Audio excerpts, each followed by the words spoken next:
नमस्कार दोस्तों, ट्रिकी गुरु अमित गुप्ता के YouTube चैनल में आज आपका फिर से स्वागत है। दोस्तों, आज मैं आपके लिए लेकर आया हूं रेलवे ग्रुप डी की परीक्षा को ध्यान में रखते हुए रीजनिंग के अंतर्गत शब्द समरूपता के प्रश्नों को।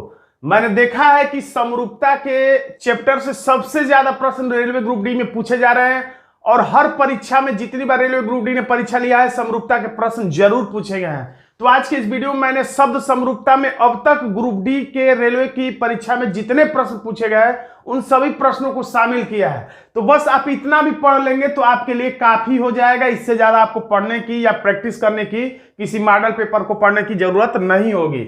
और इसका पीडीएफ भी आपको लिंक डिस्क्रिप्शन में मैंने दे दिया, उससे भी आप जाकर उसे प्राप्त कर सकते हैं, ले सकते हैं। और ये टाइम से परीक्षा से ठीक पहले एक टाइम बम की तरह जो बहुत ही ज्यादा आपके लिए कारगर होगा परीक्षा में आपका कॉन्फिडेंस बढ़ाने के लिए। तो समरूपता के प्रश्न तीन प्रकार से आते हैं। पहला तो अक्षर समरूपता होता है, जिसमें वर्णमाला के अक्षरों के संबंध में समरूपता होती है। दूसरा अंक से संबंधित समरूपता होती है और तीसरा होता है शब्द समरूपता, जिसको लेकर आज का ये वीडियो है, शब्द समरूपता को लेकर। तो आज देखेंगे शब्द समरूपता के बारे में। तो शब्द समरूपता के प्रश्नों को सॉल्व करने के लिए, हल करने के लिए क्या जानकारी होती है? तो कहने के लिए तो ये रीजनिंग के अंतर्गत आता है, लेकिन इस रीजनिंग की जानकारी होने के बावजूद भी आपको जब तक जीके की जानकारी नहीं रहेगी, सामान्य ज्ञान की, सामान्य जागरूकता की जानकारी नहीं होगी, तब तक आप इन प्रश्नों को सॉल्व नहीं कर पाएंगे। खास तौर से देखा गया है कि देश और उसकी राजधानी, शासक और राजवंश, देश और मुद्रा, रोग और प्रभावित अंग, जानवर और उनके द्वारा बोली गई बोली, विलोम शब्द, पर्यायवाची शब्द, यानी हिंदी की भी जानकारी आपको चाहिए ऐसे प्रश्नों को हल करने के लिए, और इत्यादि इसी तरह के और भी कई पैटर्न हैं। तो इन सब का काट यही है कि आप खूब से खूब, ज्यादा से ज्यादा प्रश्नों की प्रैक्टिस करें जो कि रेलवे ग्रुप डी में आ चुके हैं, या उसी तरीके के प्रश्नों की। तो चलिए हम लोग देखते हैं। अक्षर यह गलती से लिखा है, ये होगा शब्द समरूपता। आज हम लोग देखने वाले हैं शब्द समरूपता के प्रश्नों को। तो देखिए, ये पहला प्रश्न है। तो जो ही वीडियो आपके सामने आए खुद से उत्तर देने का प्रयास करिए। अगर आपको समझ में ना आए तो वीडियो को रोकिए, उसके बाद उत्तर देने का प्रयास करिए, और उत्तर देने के बाद वीडियो को आगे बढ़ाइए, क्योंकि मैं उत्तर जल्दी जल्दी बताऊंगा ताकि कम समय में ज्यादा प्रश्नों को दिया जा सके। क्योंकि आज के इस वीडियो में प्रश्न और उत्तर लेकर जोड़ा जाए तो 300 स्लाइड है, जिसमें कि 150 से ज्यादा प्रश्न है। ताला जिस प्रकार दरवाजे से संबंधित है, उसी प्रकार पासवर्ड। तो ये वर्तमान समय की बात है, आप आराम से समझ सकते हैं। तो पहले दो शब्दों में कुछ स्टोरी बनाया करिए, कहानी बनाया करिए, वही कहानी इसमें आप ढूंढने का प्रयास करेंगे तो उत्तर मिल जाएगा। ताला से दरवाजा खोला जाता है, तो उसी तरह से पासवर्ड से क्या खोला जाता है? गेट। तो लेटेस्ट जमाने में गेट भी खोला जा सकता है, लेकिन सामान्यतः उत्तर देना है, अपवाद को नहीं देखना, सत्यापित कुछ नहीं। वाइल्ड कार्ड, पत्र, कंप्यूटर। तो सामान्यतः देखा जाए, ज्यादा दिमाग लगाएंगे तो उत्तर गलत हो जाएगा। पासवर्ड से कंप्यूटर खोला जाता है। आंसर हो गया डी। देखिए, रेलवे ग्रुप डी की लेटेस्ट परीक्षा में यह प्रश्न 2018 में पूछा गया है। उच्च से कम संबंधित है, उच्च से कम संबंधित है। तो इन्हीं दोनों में आपको स्टोरी पता करना है कि क्या है, कहानी क्या बनेगा, यानी इन दोनों शब्दों में संबंध क्या है। ये पता चल गया तो आप आराम से पर्वत का भी आंसर सही सही बता पाएंगे। तो उच्च है ऊपर, कम है नीचे, यानी कि एक तरह से विलोम संबंध है। तो पर्वत यानी ऊपर होता है, तो उसका विलोम शब्द क्या होगा? तो घाटी होगा। पर्वत और ये घाटी है। आंसर हो गया सी। अगला प्रश्न है द्रव संबंधी लीटर, यानी द्रव को हम लोग मापते हैं। स्टोरी क्या बन रहा है? द्रव को हम लोग मापते हैं लीटर से। तो उसी तरह से वजन को हम लोग मापते हैं किलोग्राम में। तो यही सही लग रहा है, लेकिन आगे भी विकल्प हम लोग देख लेते हैं। फूल को मापते हैं फूलदान, गलत है। बुशेल कान, गलत है। फ्रेम को मापते हैं टेलीविजन, गलत है। यानी कुल मिला के हमारा यही आंसर सही है। उत्तर सही मिलने के बावजूद भी जल्दी से 1 सेकंड के अंदर सभी विकल्पों पर नजर दौड़ा लेना चाहिए। हमारा आंसर हो जाता है, क्योंकि ओवर कॉन्फिडेंस में कभी कभी प्रश्न गलत भी हो सकते हैं। हृदय संबंध, हृदय गति। कई तरीके से प्रश्न पूछा जाता है। पहला पैटर्न आपने देख लिया, लिखित रूप में पूछा जा रहा है। दूसरा पैटर्न की ये 2 देके 2 पूछ रहा है, कभी कभी 3 देके, पहला दूसरा, उसके बाद तीसरा के चौथा से पूछता है। तो यहां दोनों ही खाली स्थान पे बताने की कौन सा संबंध आएगा। यानी हृदय गति, हृदय से हृदय विज्ञान संबंधित है, उसी तरीके का कौन है? यानी हृदय का अध्ययन किया जाता है, हार्ट का अध्ययन किया जाता है हृदय विज्ञान में, कार्डियोलॉजी में। तो अब कौन सा सही, मस्तिष्क का अध्ययन मनोविज्ञान, ये भी कुछ कुछ सही लग रहा है, लेकिन आगे देखते हैं। इतिहास का उत्तर विज्ञान गलत है एकदम। नागरिक शास्त्र का राजतंत्र गलत है। जीवाश्म का जीवाश्म विज्ञान में, जैसे हृदय का हृदय विज्ञान में, तो जीवाश्म का जीवाश्म विज्ञान में, ये एकदम सटीक है। मन का अध्ययन किया जाता है मनोविज्ञान में, सामान्यतः ऐसा कहा जाता है, सामान्यतः, एग्जैक्ट नहीं। जबकि जीवाश्म का अध्ययन जीवाश्म विज्ञान में किया जाता है, एकदम कंफर्म 100% सही हमारा जवाब हो जाता है। अग्निबाण प्रक्षेपास्त्र में क्या जरूरत होती है, ईंधन की, तो उसी तरह से क्या होता है, अग्निबाण चलता है ईंधन से, तो उसी तरह से मानव चलता है ऊर्जा से। हमारा आंसर हो जाता है ए, बाकी विकल्प भी आप देख सकते हैं। इसमें विद्युत प्रवाह ये गलत होगा। यंत्र तेल से चलता है, इसको आप सही मत समझिएगा, यंत्र तेल से नहीं चलता है, ये हर यंत्र ईंधन से ही चलता है, वो चाहे तेल के रूप में हो, कोयले के रूप में हो, किसी ऊर्जा के रूप में हो। आंसर हो गया ये, यानी आपको सही नहीं सटीक उत्तर ढूंढना है कि एकदम सटीक कौन सा होगा। वैसा ही जैसा कि दिया, जैसे ये पक्षी संबंधी पंख, यानी पक्षियों में पंख होते हैं, ये स्टोरी बनाइए, या पक्षी पंख की मदद से उड़ते हैं, कुछ भी स्टोरी बनाइए, वैसा ही स्टोरी ढूंढने की कोशिश करिए। वेल पानी की सहायता से चलते हैं उड़ते हैं, नहीं। कार पहिए के सहायता से चलता है, ये सही लग रहा है, लेकिन बाकी विकल्प भी देख लेते हैं। कुत्ता फेफड़े की सहायता से, नहीं, फेफड़े की सहायता से सभी जीव चलते हैं। पेन कागज की सहायता से, नहीं, यानी हमारा आंसर हो जाता है सी। जैसे पक्षी पंख की सहायता से उड़ता है, उसी तरह से कार पहिए की सहायता से चलता है, यानी पक्षी को आगे बढ़ाता है पंख, तो कार को आगे बढ़ाता है पहिया। आंसर हो गया सी। कैंची संबंधी कपड़ा, दो शब्दों के जवाब पे आगे कौन से दो शब्द आएंगे इसी तरह के। कैंची, क्या स्टोरी बना, कैंची से कपड़ा काटा जाता है, तो पत्थर से चक्की काटा जाता है, गलत। कुल्हाड़ी से लकड़ी, ये सही लग रहा है। चाकू से पत्थर काटा जाता है, बिल्कुल नहीं। बंदूक से शिकार काटा जाता है, नहीं, मारा जाता है, लेकिन काटने वाली जो बात यहां पे आ रही, कैंची से कपड़ा, ये भी कुछ हद तक सही, बंदूक से शिकार, लेकिन यहां पर कैंची से, एक कैंची निर्जीव है और निर्जीव चीज को काटा जा रहा है। यहाँ पे कुल्हाड़ी एक निर्जीव है, जिसको निर्जीव एक चीज को काटा जा रहा है, सूखी लकड़ी को काटा जा रहा है, लेकिन बंदूक से शिकार ये सही नहीं, यानी कि एकदम सटीक है। जिस प्रकार से काटने का भाव है, उसी तरह से यहां पर भी काटने का ही भाव है, इसलिए हमारा सटीक आंसर हो जाएगा बी। हिटलर संबंधी जर्मनी, अब देखिए इस प्रश्न में जीके की जानकारी अपेक्षित है। आप समझ गए कि हिटलर जर्मनी का है, लेकिन अगर आपको यह नहीं पता है कि इसी के जैसा कौन है और कौन कहां का है, तो नहीं बता पाएंगे। तो इतिहास की जानकारी हो गई, वर्ल्ड हिस्ट्री की। शेक्सपियर इंग्लैंड का था, होगा या नहीं होगा, लेकिन कुल मिला के हिटलर एक प्रकार से शासक था उस जर्मनी का, उसी तरह से ये, जबकि शेक्सपियर कोई शासक नहीं था, तुलसीदास शासक नहीं थे, भले ही भारत के थे। मुसोलिनी इटली का शासक था, फांसीवाद के दोनों हैं, हिटलर भी फांसीवादी, मुसोलिनी भी फांसीवादी, नाजीवादी फांसीवादी, यानी हमारा आंसर हो जाएगा सटीक रूप से बी। जूते संबंधी मोची, फिर स्टोरी क्या बनता है, जूते बनाता है मोची, चश्मे बनाता है चश्मसाज, सही लग रहा है, बाकी देख लेते। शिक्षा बनाता है शिक्षक, शिक्षा बनाता है शिक्षक नहीं, बल्कि शिक्षा देता है शिक्षक, तो गलत है।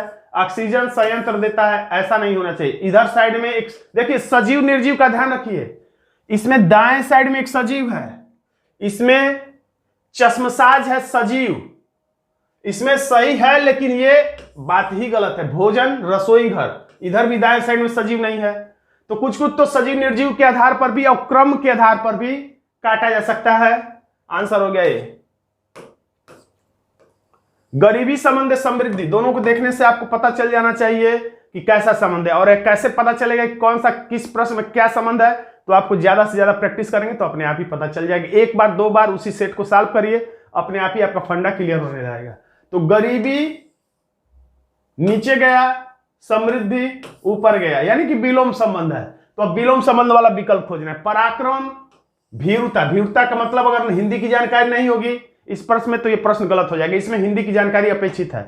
तो भले ग्रुप डी में हिंदी अलग से नहीं पूछ रहा, लेकिन इस प्रश्न में हिंदी की जानकारी अपेक्षित हो जा रही है। तो पराक्रम का विलोम शब्द भीरुता, क्योंकि भीरुता का मतलब डरना होता है, यही आंसर सही। बाकी विकल्प भी आप चेक कर सकते हैं, जो कि इनमें से कोई भी विकल्प विलोम शब्द वाला नहीं है। किसान खेत, क्या स्टोरी बन रहा है, तो किसान का कार्य क्षेत्र है खेत, यानी किसान कहां काम करता है, खेत में। किसान कहां रहता है, खेत में। जुआरी कहां रहता है, तो आपने नाम सुना होगा कसिनो। आंसर हो गया बी। गमला कीचड़, यानी गमले में कीचड़ भरा जाता है, कीचड़ यानी कि मिट्टी। तो मोमबत्ती में क्या मतलब, गमले में कीचड़ भर के गमले को तैयार किया जाता है। तो मोमबत्ती को किस चीज से तैयार किया जाता है, या डायरेक्ट गमला कीचड़ संबंधी। तो मोमबत्ती रोशनी तो करता है लेकिन गमला कीचड़ नहीं खुद करता है। अगर आपको ऐसा लग रहा है गमला कीचड़ खुद से नहीं करता, जबकि मोमबत्ती और इसके संबंध में रोशनी कर देंगे तो ऐसा लगेगा मोमबत्ती रोशनी खुद करता है, तो ये आंसर सही नहीं है। स्टैंड नहीं है, बाती नहीं है, मोम है। जैसे गमले में कीचड़ भर के बनाया जाता है तो उसी तरह मोमबत्ती भी सांचे में मोम भर के बनाया जाता है, मोम से तैयार होता है। जिस तरह से गमला कीचड़ से तैयार होता है, मोमबत्ती मोम से बनकर तैयार होता है। आंसर हो गया सी। फल संबंध केला, बहुत आसान प्रश्न है। देखिए प्रश्न रिपीट भी होते हैं रेलवे ग्रुप डी में, तो ज्यादा प्रश्न पढ़ेंगे तो कहीं ना कहीं वो प्रश्न आपको काम करेंगे। फल क्या है, तो केला। स्तनपायी क्या है, तो स्तनधारी इसमें जीव है गाय। स्तनधारी जीव बच्चे देता है, अंडे नहीं देता है।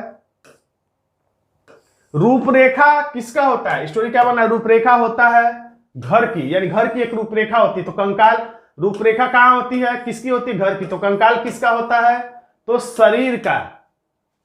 आंसर हो गया सी। कंकाल तो खोपड़ी का भी होता है, लेकिन रूपरेखा पूरी तरह से पूरे घर का होता है, कंकाल पूरी तरह से शरीर का होता है।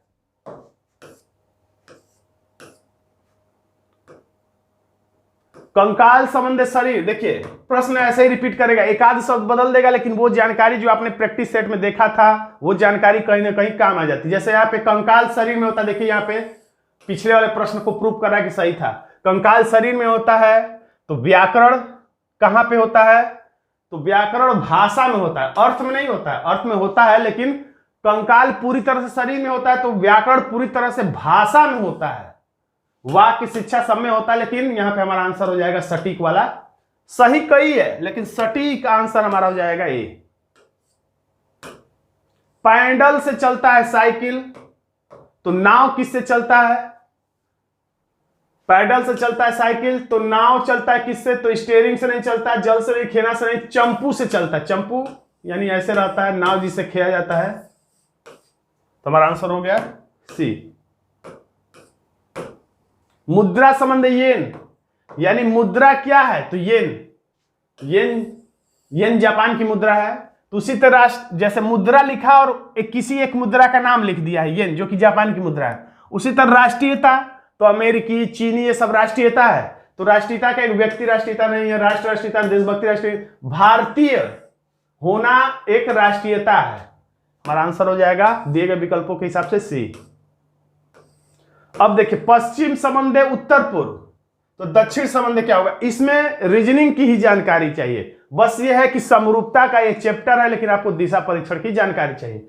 आपको आठों दिशाओं से परिचित होना चाहिए। आप जानते हैं वो ये उत्तर है, ये दक्षिण है, ये पूरब है, ये पश्चिम है, और बीच की दिशा इन्हीं के नामकरण के आधार पर होता है। तो ज्यादा विस्तार से न बताते हुए यहाँ पे लिखा है पश्चिम, तो ये है पश्चिम, और इसके बदले में क्या कर रहा है, पश्चिम के बदले में उत्तर पूर्व, यानी कि ये है उत्तर है ये, और ये है उत्तर पूर्व। तो पश्चिम के बदले में कह रहा है कि उत्तर पूर्व है, यानी कि क्लॉकवाइज 90 और ये 45, यानी 135 अंश। क्लॉकवाइज 135 अंश, यानी पश्चिम के बदले में क्लॉकवाइज 135 अंश हो जा रहा है। तो फिर दक्षिण दिया है, तो फिर क्लॉकवाइज 135 अंश, यानी कि 90 और 45, यानी कि यहां पर आ जाएगा। तो ये कौन सी दिशा है, ये पश्चिम और उत्तर के बीच में, तो उत्तर पश्चिम दिशा हमारा आंसर हो जाएगा डी। मैं उम्मीद करता हूं कि आप मेरी बात समझ गए होंगे। आंसर हो गया डी। झंझावत संबंध तूफान, कैसा संबंध है, तो झंझावत कहिए या तूफान, दोनों पर्यायवाची संबंध है। तो छरहरा का पर्यायवाची शब्द आपको पता लगाना पड़ेगा। छरहरा, लड़का छरहरा है, छरहरे बदन का, यानी कि पतला है, पतला दुबला, यानी हमारा छरहरा इकहरा बदन का, यानी हमारा आंसर हो गया सी। कुत्ता संबंध पिल्ला, अब देखिए इसमें जानवर और उसके बच्चे का संबंध आ गया।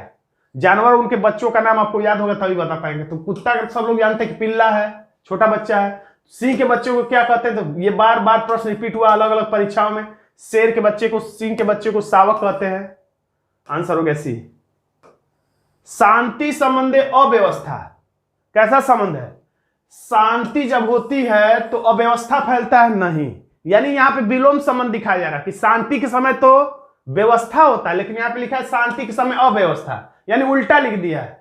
तो सृष्टि के समय कोई अच्छा चीज होगा, लेकिन सृष्टि के समय हम लोग उल्टा चीज वाला आंसर टिक करेंगे। तो उत्पादन विनाश, तो सृष्टि के समय तो अच्छा चीज होगा, निर्माण होगा, लेकिन हम लोग जैसे इसमें उल्टा लिखा उसी तरह से हम लोग भी इसका विलोम शब्द कर देंगे विनाश। हमारा आंसर हो जाता है सी। भोजन संबंधी भोजन सूची, जब आप होटल में बैठते हैं खाना खाने के लिए तो जो मेन्यू आता है उसी के लिए बात कर रहा है। भोजन का नाम होता है भोजन सूची में, तो विकल्प ए में यानी सूची पत्र में। पुस्तकालय का नाम कहां मिलेगा आपको? तो सूची पत्र में आपको देखने को मिलेगा। तो दोस्तों आज के इस वीडियो में मैंने 300 स्लाइडें बनाई हैं, जिसमें कि 150 से ज्यादा बहुविकल्पीय प्रश्न है। अगर इन सभी प्रश्नों को मैं बताऊं तो वीडियो काफी लंबा हो जाएगा। आप चाहें तो इन सभी प्रश्नों का, जितने भी इसमें प्रश्न हैं, इन सभी प्रश्नों का पीडीएफ का लिंक मैं डिस्क्रिप्शन बॉक्स में दे दूंगा, आप वहां से चाहें तो पीडीएफ प्राप्त कर सकते हैं। तो दोस्तों आज का वीडियो आपको कैसा लगा कमेंट बॉक्स में जरूर लिखिएगा। वीडियो अच्छा लगा तो वीडियो को लाइक कर दीजिएगा, इसे अपने दोस्तों में शेयर कर दीजिएगा, और अभी तक आपने हमारे चैनल को सब्सक्राइब नहीं किया तो सब्सक्राइब जरूर कर लीजिएगा। ग्रुप डी के लिए ऐसे रीजनिंग के वीडियो में समय समय पर लाता रहूंगा। धन्यवाद दोस्तों।